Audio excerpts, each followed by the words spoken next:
मैंने फिर भी तुझे बेखता ही कहा, खलकते शहर की दिलदही के लिए। मैंने फिर भी तुझे बेखता ही कहा, खलकते शहर की दिलदही के लिए। कल तुम्हारे लिए प्यार सीनों में था, अब जो शोले उठे हैं वो नफ़रत के हैं। अस्सलामु अलैकुम वरहमतुल्लाहि। जनाब, मेरा नाम मोहम्मद अदनान अनवर और ये जो आप चेहरे पर मुस्कुराहट देख रहे हैं, इसके पीछे कुछ वजह है, वो मैं आपसे शेयर कर दूँ। आज सुबह जब मैं नाश्ते के टेबल पर बैठा हुआ था तो फेसबुक पे वीडियो स्क्रॉल कर रहा था, तो इसमें एक वीडियो आई कासिम अली शाह साहब के जो प्रोग्राम अक्सर होता है जिसमें गेस्ट को बुलाते हैं और उनसे वो बातचीत कर रहे होते हैं, तो वो उन्होंने इफ्तिकार अहमद को बुलाया हुआ था। इफ्तिकार अहमद साहब ने एक बड़ा ही खूबसूरत वाक़या सुना, जिसको सुनने के बाद ऑनेस्टली स्पीकिंग कहें तो मेरे दिल को बड़ी ठंडक मिली। और अब आप इस वीडियो को देखिएगा या इसको सुनने के बाद इंशाल्लाह आपके दिल को भी बड़ी ठंडक मिलेगी। वो ये कि उन्होंने कहा कि जब मरहूम अशफाक अहमद साहब की उम्र जब 45 से 50 के बीच थे, वो उनके खिलाफ किसी ने कोई एक कॉलम लिखा, मतलब सेम फील्ड के सेम इंडस्ट्री का कोई बंदा था, तो अशफाक अहमद साहब जो है ना ज़रा गुस्से में वो कॉलम लेकर जो है कहाँ चले गए, नूर वाले बाबा के पास, और उनका कि ये देखिए ये इसने क्या लिखा है मेरे खिलाफ, मतलब सेम इंडस्ट्री में सेम वो कहते हैं एक ही थाली में खाने वाला बंदा जो इस तरह की बातें करें। तो उन्होंने नूर वाले बाबा ने वो लिया और लेने के बाद उसे साइड पर रखा। उसके बाद जो है खाना वगैरह उन लोगों ने साथ खाया और सारी चीज़ें, फिर कहा कि अब बताएं क्या। तो उन्होंने कहा कि इन्होंने जो बातें लिखी हैं मैं ऐसा नहीं हूँ। तो कहा जब आप ऐसे नहीं हो तो आपको गुस्सा करने की क्या ज़रूरत है, और आपको इस बात से दुख क्यों हो रहा है जब आप ऐसे हैं ही नहीं। उसके बाद उन्होंने एक बड़ा खूबसूरत सा, जो वो नूर वाले बाबा हैं, उन्होंने अशफाक अहमद साहब को एक बड़ा खूबसूरत सा एक किस्सा सुनाया। उन्होंने कहा कि एक बाबा जी हुआ करते थे और सर्दियों की शाम थी, वो अपने जो है किसी चेले के साथ थे और उन्होंने देखा कि सामने जो है सख्त सर्दी थी, एक सांप कोबरा, वो जो है करीबुल मर्ग था, यानी कि मरने के बिल्कुल करीब था सर्दी की वजह। तो उन्होंने अपने चेले से कहा कि एक काम करो, इसके इर्द गिर्द जो है आग जला दो ताकि जो है इसको थोड़ी सी गर्माइश और तपिश मिले तो फिर ये सेट हो जाए।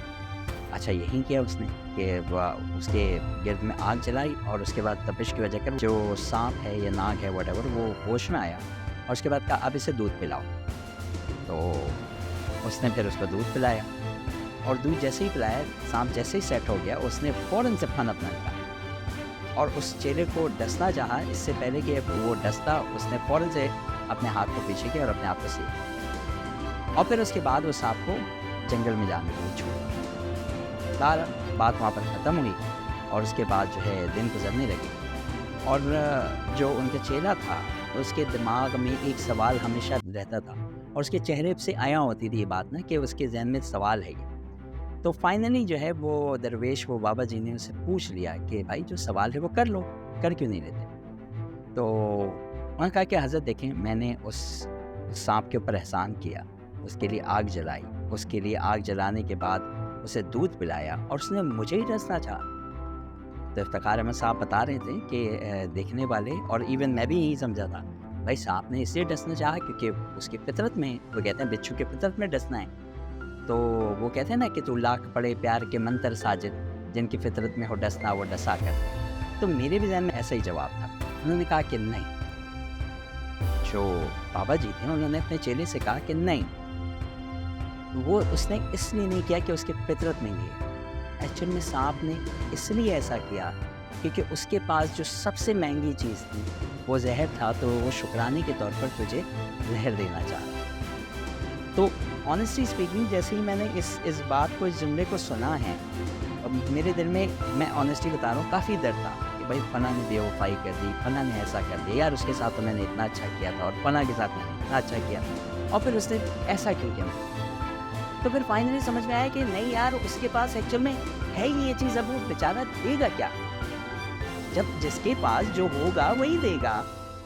मतलब मेरे पास अगर इंग्लिश लैंग्वेज की स्किल्स है तो आप आएंगे तो मैं वो आपको दे दूंगा। मैं आपको एक छोटा सा और किस्सा सुना दूं, फिर मैं अपनी बात फौरन ख़त्म करूंगा। वो ये कि कोविड में जब इंस्टीट्यूट्स वगैरह सारे बंद हो रहे थे, तो मैं एक नाम नहीं लूँगा इदारे का, एक अच्छे खासे रनिंग इंग्लिश लैंग्वेज इंस्टीट्यूट है, उसके ओनर से मुलाकात करने की। मुझे एक बात अच्छी तरह से पता थी कि उसकी जो है ना, जिस इलाके से हमारा ताल्लुक़ है औरंगी टाउन कराची से, तो उसकी औरंगी टाउन वाले से बड़ी हटती है। इसके बावजूद भी मैं उससे मिलने गया, उसके डायरेक्टर से, और उससे मुलाकात की, बात की, और उससे बहुत सारी लर्निंग लेकर मैं आ गया हूँ कि किस तरह से। बाद में मेरे किसी स्टूडेंट ने पूछा कि सर जब आपको पता था कि उसे पसंद नहीं है तो फिर भी आप कैसे गए उसके? मैंने कहा बात यह है कि वो एक सक्सेसफुल बिजनेसमैन है, एंटरप्रेन्योर है, तो उसके अंदर बिजनेस की नॉलेज भरी हुई है। आप उसके पास आधे घंटा बैठोगे तो उसके अंदर से निकलेगा वही जो उसके अंदर है। तो सर जिस बंदे के पास जो सबसे ज़्यादा कीमती चीज़ होती है वो वहीं आपको देता है। अब किसी के पास अगर गालियाँ हैं तो गालियाँ देगा, किसी के पास अगर ग़ीबत है तो ग़ीबत ही। तो वो तो शुक्राना अदा कर रहे हैं ना आपका।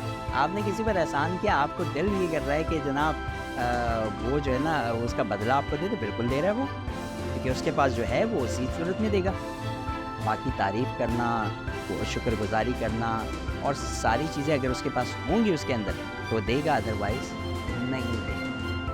इन सारी बातों में एक लेसन लेते जाएँ जो हमने यहाँ पर सांप का किस्सा सुनाया है। देखें जो भी मूज़ी जानवर होते हैं ना, ये जो नुकसान पहुँचाने वाले जो, चाहे वो सांप हो या व्हाटएवर रेप्टाइल्स हो, तो उन्हें देखते ही मार देने का हुक्म है, ठीक है?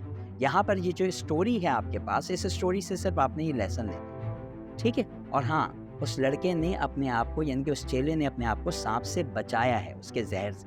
तो याद रखें, इसका ये मतलब नहीं है कि अगर फला बंदे पर आपने एहसान किया था, वो आपको गाली दे रहा है, आपने कहा सर ने ये बताया था कि यार उसके पास एक कीमती चीज़ वही है तो ले लो। नहीं सर, आपने अपने आप को सेव करना है, ठीक है? फिर हज़रत अली रज़ी अल्लाह तआला अन्हु का जैसे कॉल है ना कि जिस पर एहसान करो उसकी शर से बचो। आई होप कि आपको वीडियोस पसंद आई होगी। अपना बहुत सारा ख्याल रखिएगा। मैं हूँ अदनान अनवर। अल्लाह हाफ़िज़।